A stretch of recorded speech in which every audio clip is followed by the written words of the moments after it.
Credit నెహ్రూకు చెందుతుంది. అంజరావు గారు, ఇవాళ బంగ్లాదేశ్లో ఎన్నికలు జరుగుతూ ఉన్నాయి. భారత్ అనుకూల అవామీ లీగ్ అక్కడ పోటీ లేదు. బిఎన్పి బంగ్లాదేశ్ నేషనలిస్ట్ పార్టీకే విజయావకాశాలు ఎక్కువగా ఉన్నాయి అన్నట్టుగా సర్వేలు చెప్తున్న పరిస్థితి. కానీ అక్కడ భారత వ్యతిరేక జైషే ఈ ఇస్లామీ పార్టీకి అధికారం కల్పించడానికి యూనస్, ట్రంప్ అండ్ పాకిస్తాన్ ఇవి సపోర్ట్ చేస్తూ ఉన్నట్టుగా వార్తలు వస్తూ ఉన్నాయి. ఎందుకంటే బంగ్లాదేశ్లో ఎన్నికలకు 2 రోజుల ముందే ట్రంప్ ఆ దేశంతో ట్రేడ్ డీల్ కుదుర్చుకున్న పరిస్థితి. ఖచ్చితంగా ఏదో కుట్ర జరిగే అవకాశాలు అయితే ఇక్కడ కనిపిస్తూ ఉన్నాయి. ఇటువంటి సమయంలో మరి భారత్ సపోర్ట్ ఎవరికి అంటే మీ విశ్లేషణ? ఎస్ అండి, ఇప్పుడు ఫిబ్రవరి 12న బంగ్లాదేశ్లో నేషనల్ అంటే జాతీయ దాని పార్లమెంటు హౌస్కి ఎన్నికలు జరుగుతున్నాయి. మొత్తం 350 సీట్లు 300 సీట్లకి ఎన్నికలు జరుగుతున్నాయి. ఒక అభ్యర్థి డెత్ అవ్వడం వల్ల 299 సీట్లకి ఎన్నికలు జరుగుతున్నాయి. మిగిలిన 50 సీట్లకి ఉమెన్ రిజర్వేషన్ ఉంటుంది కాబట్టి అది ఏకగ్రీవంగా వాళ్ళని ఎన్నుకుంటారన్నమాట. అక్కడ రిజర్వేషన్ అంటే 350 సీట్లకి ఆ బంగ్లాదేశ్ పార్లమెంటుకి జరుగుతున్న ఎన్నికల్లో ఏ పార్టీ విజయం సాధించబోతుంది అనేది చాలా చాలా కీలకం. ముఖ్యంగా ప్రపంచానికే కాదండి, సౌత్ ఏషియా కాదు, ముఖ్యంగా భారతదేశానికి చాలా ఇంపార్టెంట్. ఎందుకంటే బంగ్లాదేశ్తో మనం 4000 కిలోమీటర్ల బౌండరీని షేర్ చేసుకుంటున్నాం. అందులో వెస్ట్ బెంగాల్ నుంచి ఈ సిక్కిం ఈ రాష్ట్రం ఉన్నా లేకపోయినా మొత్తం 7 నార్త్ ఈస్టర్న్ స్టేట్స్ అది బౌండరీ ఉంది. చాలా సెన్సిటివ్ ఏరియాలో ఉంది. అక్కడికి పాకిస్తాన్, చైనా, అమెరికాలో అక్కడ కుట్ర పండుతున్నాయి. ఇప్పుడు ఈ బంగ్లాదేశ్ ఎన్నికల్లో ఏ దేశం ఎవరికి సపోర్ట్ చేస్తుందంటే యునైటెడ్ స్టేట్స్ ఆఫ్ అమెరికా. అక్కడ ఆల్రెడీ తాత్కాలికంగా అధ్యక్షుడిగా కొనసాగుతున్న ఈ మహమ్మద్ యూనస్తో కలిపి ట్రంప్ ఒక ట్రేడ్ డీల్ చేసుకున్నాడు. అది ఎన్నికలకు ముందు 2 రోజుల ముందు.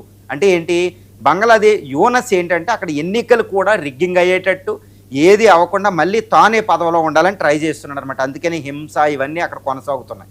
2, ఒకవేళ బంగ్లాదేశ్లో ఎన్నికలు జరిగి ఏదైనా అధికారంలో పార్టీ రావాలి అంటే యూనస్ ఫుల్ సపోర్టు జైషీ ఇస్లామీ పార్టీ, అంటే పూర్తిగా భారత వ్యతిరేక పార్టీ, ఒక రజాకార్ల పార్టీ లాంటిది. ఎందుకంటే బంగ్లాదేశ్ అవతరణ సమయంలో జైషీ ఇస్లామీ నేతలందరూ, ఇప్పుడు ఉన్న నేతలందరూ పాకిస్తాన్ ఆర్మీకి సపోర్ట్ చేశారు.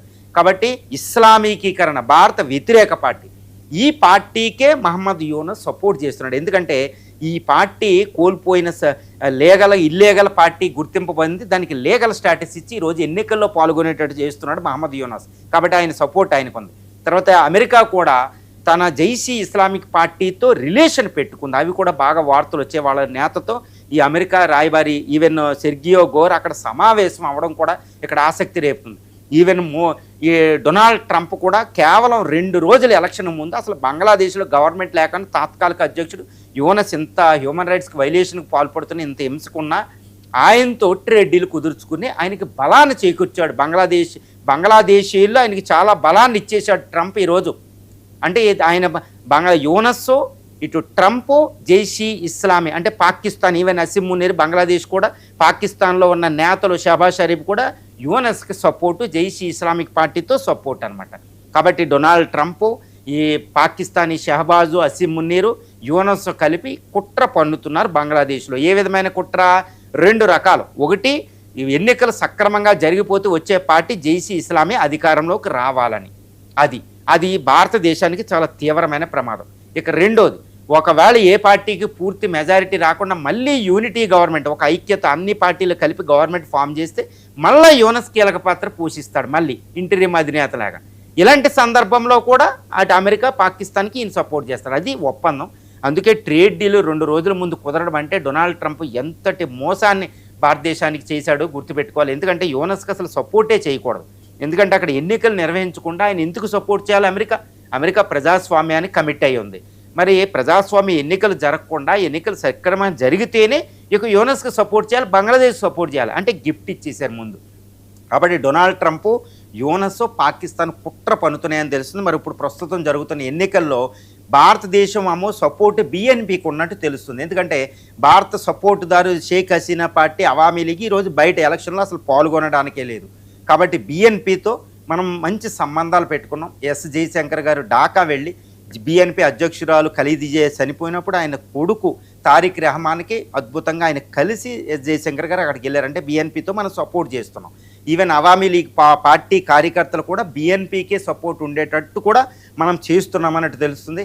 తర్వాత అక్కడ ఉన్న మైనారిటీ 1.5 crore ఇండియన్స్ కూడా ఈరోజు భారతదేశం ఇంప్లిసిట్గా అంటే పరోక్షంగా మద్దతు ఇచ్చే పార్టీకి అక్కడ హిందువులు కూడా సపోర్ట్ చేస్తారు. కాబట్టి బిఎన్పికి అధికారంకి వచ్చే పరిస్థితి క్లియర్గా అక్కడ కనిపిస్తుంది. ఈవెన్ ప్రీ పోల్ సర్వేలు కూడా బిఎన్పికే మెజార్టీ వచ్చేటట్టు, అదే గవర్నమెంట్ ఫామ్ చేస్తున్నట్టు, తారిక్ రెహమాన్ ప్రైమ్ మినిస్టర్ అవుతారని ఊహిస్తున్నారు. కానీ ఇప్పుడు ట్రంప్, యూనస్, పాకిస్తాన్ ఈ యాక్సిస్ ఇప్పుడు ఏదన్నా కుట్ర పంతుందా? బంగ్లాదేశ్లో ఇదేం కొత్త కాదండి. బంగ్లాదేశ్ ఎన్నికల్లో రిగ్గింగ్ అనేది ఎప్పుడు మామూలే, పాకిస్తాన్ ఎన్నికల్లో రిగ్గింగ్ మామూలే.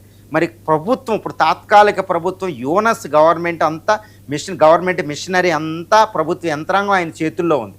మరి ఇలాంటి సందర్భంలో రిగ్గింగ్ జరిగి బిఎన్పి ఓడిపోతే ట్రంప్, యూనస్, ఈ పాకిస్తాను గెలిచినట్టు. మరి అలాంటి సందర్భంలో భారతదేశానికి చాలా చాలా తీవ్రమైన ప్రమాద గంటికలు ఉన్నాయి. మరి భారత్ ఏమైనా చేస్తుందంటే భారతదేశం చాలా నిశితంగా ఎన్నికలను గమనిస్తుంది. కానీ భారతదేశం దగ్గర కూడా ఒక రిమోట్ పెట్టుకుంది.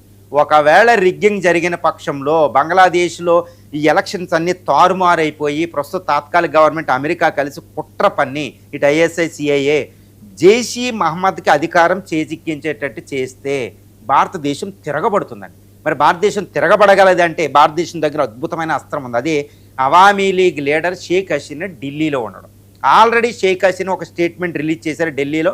అది భారత అనుమతి ఇస్తేనే, ఎందుకంటే మీడియాతో మాట్లాడాలంటే భారత అనుమతి లేకుండా ఆవిడ మాట్లాడదు పబ్లిక్ వరల్డ్ మీడియాతో. ఆవిడ ఏం మాట్లాడింది? బంగ్లాదేశ్లో ఎన్నికలు అనేవి సక్రమంగా జరగడం లేదు, ఇలా ఏదైనా జరగని పక్షంలో అవామీ లీగ్ ఊరుకోదు అనే స్టేట్మెంట్ అవి రిలీజ్ చేసింది. దీని వెనకాల అంతరార్థం ఏంటంటే ఒకవేళ పాకిస్తాను, యూనస్, అటు పాకిస్తాన్ లేకపోతే మహమ్మద్ యూనస్, పాకిస్తానీ నేతల ఐఎస్ఐ కలిపి కుట్ర పని జైషీ ఇస్లామీ భారత వ్యతిరేక పార్టీకి అధికారం కల్పిస్తే వాళ్ళు షేక్ హసీనాని భారతదేశం వదులుతుంది. ఏమని? షేక్ హసీనా ఒక్క స్టేట్మెంట్ ఇస్తే అక్కడ భారత వ్యతిరేక గవర్నమెంట్ కొలాప్స్ అయిపోతుందండి. ఏ విధంగా? అక్కడ ఎందుకంటే కొన్ని కోట్ల మంది అతిపెద్ద పొలిటికల్ పార్టీ ఈరోజు ఎలక్షన్లో పార్టిసిపేట్ చేయకపోయినా షేక్ హసీనా అంటారు అక్కడ పార్టీ రిగ్గింగ్ జరిగింది, బంగ్లాదేశ్లో రిగ్గింగ్ జరిగింది, ఎన్నికలు ఒక అక్రమంగా జరిగినాయి, దీన్ని మేము ఒప్పుకోమని షేక్ హసీనా ఒక మాట అంటే అక్కడ కోట్ల మంది మళ్ళీ రోడ్ల మీదకి వచ్చి ప్రదర్శన చేస్తారు. మళ్ళీ జన్జీ మూమెంట్ వస్తుంది. దీనికి ఈవెన్ బిఎన్పి కూడా సపోర్ట్ చేస్తారు మోసపోతే మాత్రం. కాబట్టి బంగ్లాదేశ్లో ఒకవేళ జైషీ ఇస్లామీ పార్టీ అధికారంలోకి వస్తే ఇది ట్రంప్, యూనస్, పాకిస్తాన్ సపోర్టుతో, ఐఎస్ఐ సపోర్టుతో అది ఎట్టి పరిస్థితుల్లో మనగలిగే పరిస్థితి ఇండియాలోకి లేదు. కాబట్టి అందరూ భయపడుతున్నారు. మరి ఎలా జరుపుద్ది, ఎలా ఉండబోతుంది అని చూస్తే ఈ బిఎన్పికి సక్రమంగా జరిగితే మాత్రం బిఎన్పికి తిరుగులేని మెజార్టీ వస్తుందని మనకు తెలుస్తుంది. ఇదంతా ఏ విధంగా జరుగుతుందో మనం చూడాలి. బంగ్లాదేశ్ ఎలక్షన్ రిజల్ట్ కోసం వెయిటింగ్. మరి ఎలా ఉంటుందో మనం చూడాలి. ఎంజీరావు గారు,